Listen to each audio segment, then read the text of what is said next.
Hello. Astronomy picture of the day, December 23, 2024. Today's video is about Christmas tree aurora. It was December and the sky lit up like a Christmas tree.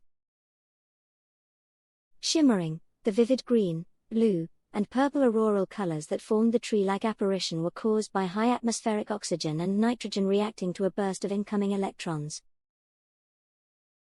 Collisions caused the orbital electrons of atoms and molecules to jump into excited energy states and emit visible light when returning to their normal state.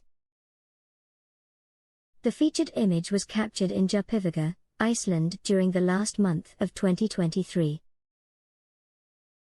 Our Sun is currently in its most energetic phase of its 11-year cycle, with its high number of active regions and sunspots likely to last into next year. Of course, the Sun has been near solar maximum during this entire year, with its outbursts sometimes resulting in spectacular earthly auroras. Image processors, take NASA's Astrophoto challenge. Thanks for watching. And don't forget to like, comment, and share.